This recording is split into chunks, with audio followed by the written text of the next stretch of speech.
Assalamualaikum, selamat datang para pejuang P3K Bidan di channel YouTube saya, Bidan Gembul.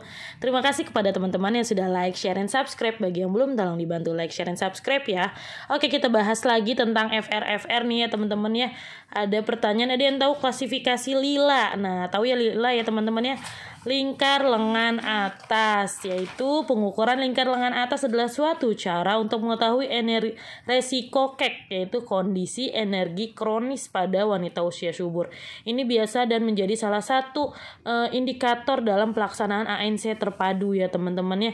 Batas lila normalnya itu ialah batas nilai normal yang ditetapkan oleh Kementerian Kesehatan untuk pengukuran lila, yaitu lebih dari sama dengan 23,5.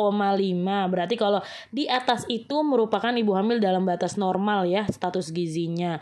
Lalu kalau di bawah itu berarti ibu hamil masuk ke dalam ibu yang KEK ya teman-teman. Ada pertanyaan tentang ibu hamil di pesisir pantai rentan sakit apa nih ya. Yang ada pilihannya itu dengue atau DBD, malaria, dan lain-lain. Lebih tepat ke malaria ya teman-teman ya. Nih, terhadap janin dalam kandungan, malaria dapat mengakibatkan berat badan lahirannya rendah, abortus atau keguguran, kelahiran prematur, kematian janin dalam kandungan atau IUFD, IUGR atau gangguan atau hambatan pertumbuhan janin, dan malaria bawaan.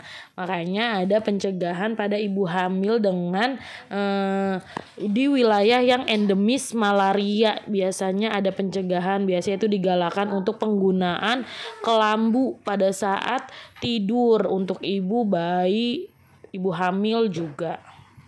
Oke, FR selanjutnya, hitung cakupan ibu bersalin. Oke nih ya, cakupan ibu bersalin itu rumusnya jumlah prasalinan oleh tenaga kesehatan dibagi jumlah sasaran ibu bersalin dalam 1 tahun dikali 100% ya. Nah, jumlah sasaran ibu bersalinnya dari mana? Kita hitung lagi, ada rumusnya sendiri untuk rumus sasaran. Ya ini yang ibu bersalin itu 1,05 dikali CBR dikali jumlah penduduk. 1,05 itu memang udah angka pasti. CBR-nya biasanya diinfoin, CBR provinsi sekian berapa, lalu jumlah penduduknya berapa. Seperti itu ya teman-teman ya. Oke, FR selanjutnya, cek darah yang dilakukan pada ibu hamil pada setiap daerah itu apa? Mungkin ini maksudnya triple eliminasi kali ya teman-teman ya. Triple eliminasi adalah program yang diadakan oleh Kemenkes untuk menanggulangi penularan HIV, sifilis, dan hepatitis pada ibu hamil kepada bayinya. Triple eliminasi ini wajib dilakukan dan menjadi salah satu indikator untuk ANC terpadu. Untuk pemeriksaan diutamakan di awal trimester ibu hamil, seperti itu. Lanjut ke ikterik sampai wajah aja derajat berapa? Oke, ini derajat ikterik ya teman-teman ya. Dari daerah kepala dan leher itu masuknya ke derajat 1. Lalu kalau sampai badan atas itu derajat 2, sampai badan bawah hingga tungkai itu derajat 3, sampai daerah lengan, kaki bawah, dan lutut itu derajat 4. Kalau sampai telapak tangan dan kaki itu derajat 5 ya teman-teman ya. Seperti itu untuk bilirubin bayi ya teman-teman. Lanjut ke analisis PWS-KIA tentang cukup dan jelek. Ini mungkin ya statusnya ya, status dari PWS-KIA ada 4 dia. Ada status baik, kurang, cukup, dan jelek memang. Kalau baik itu desa atau kelurahan dengan cakupan di atas target yang ditetapkan dan mempunyai kecenderungan cakupan bulanan yang meningkat atau tetap jika dibandingkan dengan cakupan bulan lalu. Jadi ini dia nih, kalau yang baik ini bulan ini mencapai target, atau bulan-bulan sebelumnya itu tetap atau mencapai target dari target bulanan. Nah, kalau status kurang, desa atau kelurahan dengan cakupan di atas target nih di bulan ini, namun mempunyai kecenderungan cakupan bulanan yang menurun jika dibandingkan dengan cakupan bulan lalu. Jadi bulan ininya memenuhi target, tapi bulan lalunya itu menurun, tidak memenuhi target gitu. Lalu status cukup, kelurahan dengan cakupan di bawah target di bulan ini namun mempunyai kecenderungan cakupan bulanan yang meningkat jika dibandingkan dengan cakupan bulan lalu. Kalau status yang jelek, kelurahan dengan cakupan di bawah target di bulan ini dan mempunyai kecenderungan cakupan bulanan yang menurun dibandingkan dengan bulan lalu.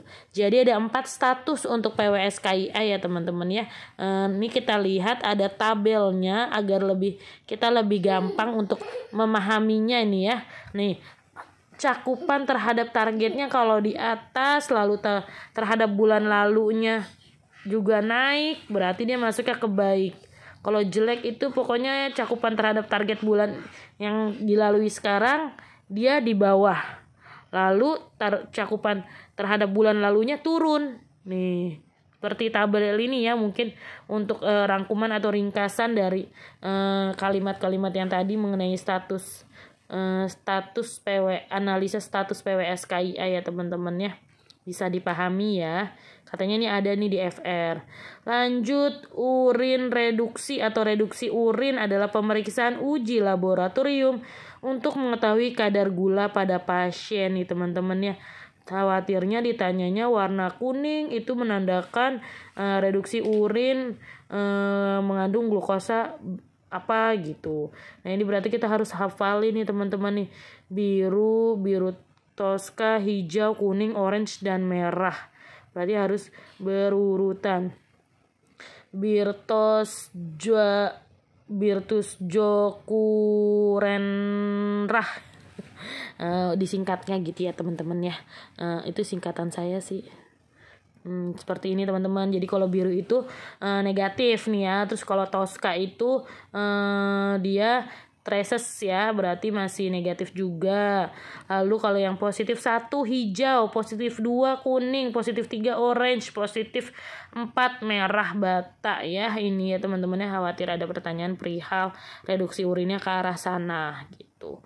Lalu SDI DTK nih ya, screening deteksi intervensi dini tumbuh kembang. Kayaknya saya juga belum ada pembahasan tentang SDI DTK, tapi ada FR nih perihal SDI DTK. Kita bahas dikit ya teman-teman ya. Jadi ini adalah deteksi dini penyimpangan tumbuh kembang pada balita dan anak prasekolah. Jadi ada jadwal SDI DTK itu melakukan kegiatan apa aja sih nih? Ada deteksi dini penyimpangan pertumbuhan, yaitu yang diukur apa? Berat badan, tinggi badan, dan lingkar kepala. Lalu deteksi dini penyimpangan perkembangan yang diukur apa? KPSP. KPSP itu apa? Kuesioner Prasekolah Perkembangan.